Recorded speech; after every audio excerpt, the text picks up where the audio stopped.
वाले हैं, या हम तो मतलब यहाँ के रहने वाले हैं, हम पटना में प्लॉट क्यों लें, या पटना में प्लॉट लेंगे तो फिर पटना में मेरे प्लॉट को देखेगा कौन। ठीक है, तो इस चीज को बताने के लिए आप ये कह सकते हैं, देखिए पटना आज की डेट में ग्रेटर पटना बनने जा रहा है। क्या बनने जा रहा है? ग्रेटर पटना बनने जा रहा है। और वो ग्रेटर पटना कैसे बन रहा है, इस चीज को आप समझिए। ये है पटना, ये क्या है? पटना। और इसी पटना को स्टेट गवर्नमेंट और सेंट्रल गवर्नमेंट की ये प्लानिंग है कि ग्रेटर बनाना है, यानी महानगर घोषित करना है। तो महानगर घोषित करने के लिए जो इसका एरिया होना चाहिए, क्षेत्रफल, जो इसका डेवलपमेंट होना चाहिए, पॉपुलेशन होना चाहिए, वो सब चाहिए उसको, तभी तो उसको महानगर घोषित किया जा सकता है।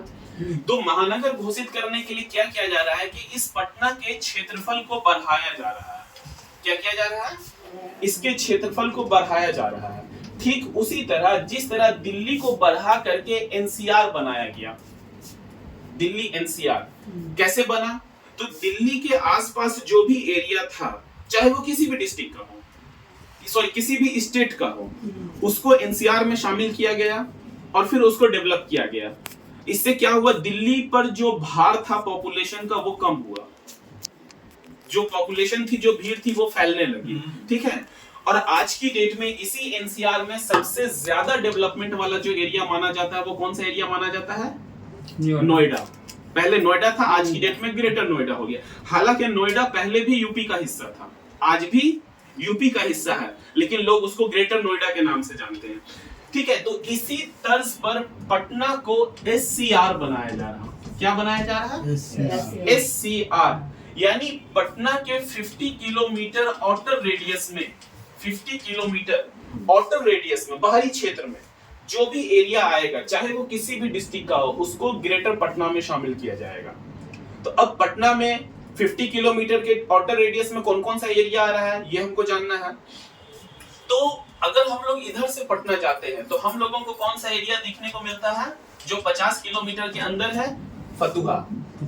ठीक है, उसके बाद जैसे मुंगेर शहर के बगल से गंगा नदी बह रही, वैसे पटना शहर के बगल से भी गंगा नदी बह रही। ठीक है, और इस नदी को पार करने के लिए 2 ब्रिज है, एक गांधी सेतु और एक दीघा सेतु, जिसको जेपी सेतु भी बोलते हैं। तो जब हम गांधी सेतु से पार करेंगे तो हम कहां पहुंच जाएंगे?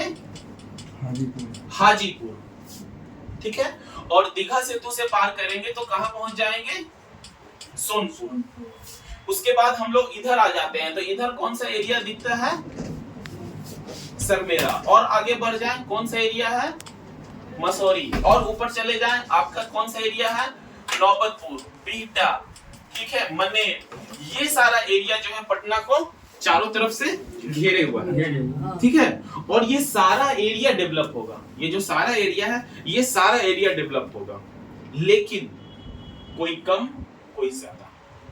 क्या ये हो सकता है कि सारा एरिया एक समान डेवलप हो? नहीं ना हो सकता है। कोई कम डेवलप होगा, कोई ज्यादा डेवलप होगा। लेकिन इसमें सबसे ज्यादा डेवलपमेंट वाला कौन सा एरिया है, ये जानना जरूरी है। तो सबसे ज्यादा डेवलपमेंट वाला जो एरिया है आपका ये बिहटा, नौबतपुर, बिहटा, ये सारा एरिया जो है सबसे ज्यादा डेवलपमेंट वाला एरिया है। कारण ऐसा नहीं है कि हमारा प्रोजेक्ट इस एरिया में चल रहा है तो हम इसको कह रहे हैं कि डेवलप होगा, वो नहीं है। यहाँ पर डेवलपमेंट के क्या क्या स्कोप है हमको वो जानना जरूरी है। तो डेवलपमेंट का सबसे पहला स्कोप के बिहटा में इंटरनेशनल एयरपोर्ट बन रहा है। आप लोग इस चीज को जान रहे पहले से? ठीक है, बिहटा में इंटरनेशनल एयरपोर्ट बन रहा है। तो अब एयरपोर्ट तो चारों तरफ नहीं बनेगा, वो तो एक ही तरफ बनेगा, और वो बिहटा में बन रहा है। तो एयरपोर्ट को लेकर के ये एरिया जितना डेवलप होगा, क्या बाकी एरिया डेवलप होगा? नहीं। एक कारण ये है। दूसरा कारण ये है कि बिहटा पहले से पटना डिस्ट्रिक्ट का ही हिस्सा है। जैसे हाजीपुर कौन से डिस्ट्रिक्ट में आता है?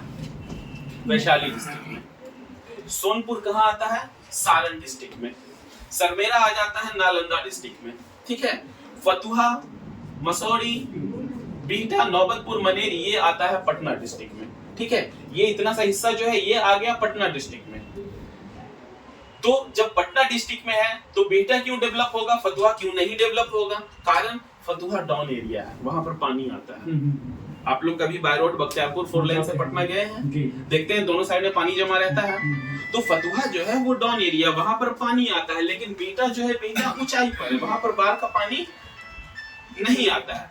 इसलिए फतुहा के मुकाबले बीटा ज्यादा डेवलप होगा। यही वजह है कि बीटा में इंटरनेशनल एयरपोर्ट बन रहा है, बीटा में कई सारे मेडिकल कॉलेज हैं, कई सारे इंजीनियरिंग कॉलेज हैं, फैक्ट्रीज हैं और कई सारी फैक्ट्रीज आ रही है। यानी आने वाले समय में बीटा जो है इंडस्ट्रियल, मेडिकल और एजुकेशनल हब बन जाएगा। जिस तरह से आज की डेट में नोएडा देखा जाए तो एक इंडस्ट्रियल एरिया माना जाता है, हब बन चुका है, वहां पर दिल्ली से ज्यादा डेवलपमेंट आज की डेट में नोएडा में देखने को मिल रहा है। आज लोग रोजगार के लिए दिल्ली ना जाकर के नोएडा जा रहे हैं। तो इसी तरह आने वाले समय में बीटा क्या है, इंडस्ट्रियल, मेडिकल और एजुकेशनल हब बन जाएगा। यही वजह है कि यहाँ पर हमारी कंपनी जो है टाउनशिप के प्रोजेक्ट को लेकर फोकस कर रही है, क्योंकि लोग इन्वेस्टमेंट कहाँ करेंगे, जहां पर डेवलपमेंट हो, जहां पर उनके पैसे का ग्रोथ हो, ठीक है ना। तो इस एरिया में ग्रोथ बहुत ज्यादा है, इस एरिया में ग्रोथ बहुत ज्यादा है और आज की डेट में जमीन भी वहां पर पर्याप्त मात्रा में अवेलेबल है। इसलिए हमारी कंपनी वहां पर 1, 2 नहीं 6 प्रोजेक्ट चला रही है, जिसमें हमारे 3 प्रोजेक्ट कंप्लीटली सोल्ड है, 3 प्रोजेक्ट है जिस पर हम बिजनेस कर सकते हैं। क्लियर? अगर किसी को कुछ पूछना है तो आप हमसे पूछ सकते हैं।